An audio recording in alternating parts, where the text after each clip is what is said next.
مظلوموں کو انصاف مل رہا ہے. حضور ساری کائنات کے لیے رحمت بن کے تشریف لا رکھے ہیں. اس لیے تو اللہ نے فرمایا لقد کان لکم فی رسول اللہ اسوۃ حسنہ. اے لوگوں اپنی مرضی سے زندگی نہ گزارو. اگر زندگی گزارنے کا ڈھنگ سیکھنا ہو، اگر زندگی گزارنے کا طور طریقہ سیکھنا ہو تو میرے نبی کی زندگی کو دیکھو. رب نے قرآن میں اعلان کیا مصطفیٰ جان رحمت کے صبح و شام کو دیکھو، نبی آخر الزماں کے دنوں رات کو دیکھو، نبی کے اسوہ حسنہ کو دیکھ کر اپنی زندگی کو اسی انداز میں ڈھالنے کی کوشش کرو. رسول پاک صلی اللہ علیہ وسلم پیدا تو عرب میں ہو رکھے ہیں اور ایسی زمین پر کہ ساری دنیا جس خطے کے رہنے والوں کو بدبو کہا جاتا ہے. بدبو کہتی ہے نا، عرب کے بدبو دیہاتی ہے یہ. لیکن ان عرب کے بدبوؤں کا عالم یہ تھا کہ وہ ساری دنیا کو گونگا کہتے تھے اور اپنے آپ کو اہل زبان اور اہل لسان کہتے تھے. پوری دنیا جنہیں بدبو کہے. اور واقعی عرب کا حال یہ تھا کہ کوئی وہاں پہ بادشاہ نہیں، کوئی قانون نہیں، کوئی نظام نہیں، کوئی لا نہیں، کوئی حکومت نہیں. ہر قبیلہ اپنے آپ میں اپنے آپ کو حکمراں سمجھتا تھا. جو قبیلہ زیادہ طاقتور ہے اسی کی بالادستی رہتی. ایسے ماحول میں اللہ کے پیارے نبی صلی اللہ علیہ وسلم تشریف لا رکھے ہیں جہاں پہ بدکاری عام ہے، زناکاری عام ہے، بے حیائی کا یہ عالم کہ مرد اور عورت ننگے ہو کر برہنہ ہو کر کعبے کا طواف کر رہے ہیں اور اسی کو عبادت سمجھ رہے ہیں. شراب ان کی پھٹیوں میں اتری ہوئی ہے.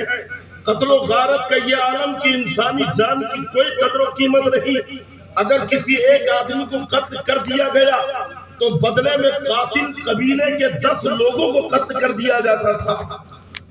ایسے ظالمانہ اور خطرناک ماحول میں دنیا میں اللہ کے آخری نبی، ساری کائنات کے تاجدار، سارے انبیاء کے سردار جناب محمد رسول اللہ صلی اللہ علیہ وسلم کی تشریف آوری کو رکھی ہے. اور پھر اس پر کمال یہ ہے کہ آپ کا دائرہ تبلیغ صرف عرب تک محدود رکھی ہے. آپ کی دعوت صرف اہل عرب اور اہل مکہ کے لیے نہیں ہے. آپ کی دعوت صرف ایک مخصوص خطے کے لیے نہیں ہے بلکہ وما ارسلناک الا رحمتا للعالمین، ساری کائنات کے لیے آپ کو نبی بنا کر بھیجا گیا، ساری کائنات کے لیے مبعوث کیا گیا. اور پوری دنیا جانتی ہے کہ سمندروں کو سکھا دینا آسان ہے، دریا کا رخ موڑ دینا آسان ہے، پہاڑوں کو کاٹ کے راستہ نکال دینا آسان ہے، لیکن کسی قوم کی ذہنیت کو بدلنا بڑا مشکل ہے. آج باپ اپنے بیٹے کا ذہن نہیں بدل پا رہا ہے. حضور نے کائنات کا ذہن بدل دیا. جبکہ پوری دنیا کا جائزہ لو، ہر کسی کی تہذیب الگ، ان کا تمدن الگ، ان کی ثقافت الگ، ان کا کلچر الگ. امریکہ چلے جاؤ ان کی تہذیب الگ، ان کا کھانے پینے کا طریقہ الگ. چائنا چلے جاؤ وہاں پہ ان کے کھانے کا طریقہ الگ. افریقہ چلے جاؤ ان کے رہنے سہنے کا طریقہ الگ. آسٹریلیا چلے جاؤ ان کا طریقہ الگ.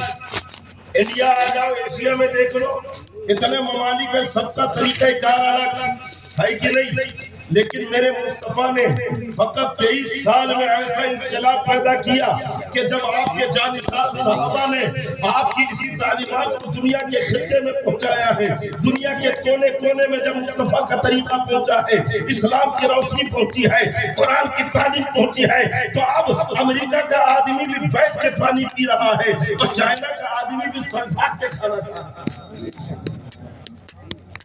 میرے مصطفیٰ نے ان کے کلچر کو بدل دیا، ان کی ذہنیت کو بدل دی، ان کی تہذیب اور ثقافت کو بدل دیا.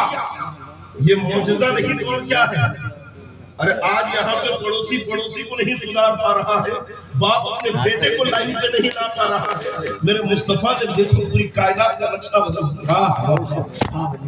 23 سال میں اس لیے قرآن نے کہا لقد کان لکم فی رسول اللہ اسوۃ حسنہ. اگر زندگی گزارنے کا ڈھنگ اور گر سیکھنا چاہتے ہو تو کسی دنیا دار کے اللہ دیکھو، مصطفیٰ جان رحمت کو دیکھو، نبی کے طریقہ کار کو دیکھو گے، دنیا بھی کامیاب رہے گی، آخرت بھی کامیاب رہے گی۔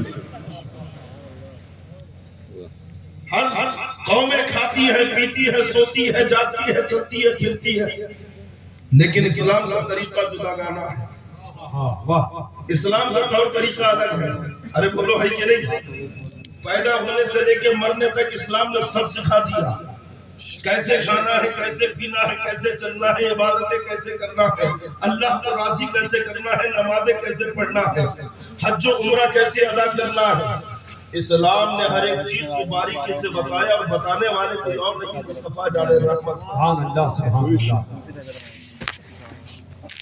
بیٹھے ہوئے صحابہ اکرام کے مجمع میں ایک خاتون آئی، اللہ کے پیارے نبی صلی اللہ علیہ وسلم نے اپنی رحمت والی چادر بچھا دی،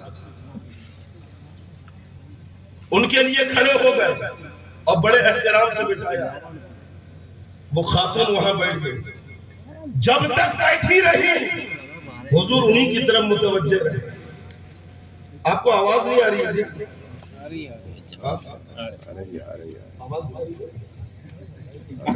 آپ کو آواز آ رہی تھی، کو آواز آ رہی ہے؟ اچھا نہیں، ان کو آ رہی ہے کہ نہیں؟ آپ کو آ رہی کیا آواز؟ میں جو بول رہا ہوں جملے سمجھ میں آ رہی کہ نہیں؟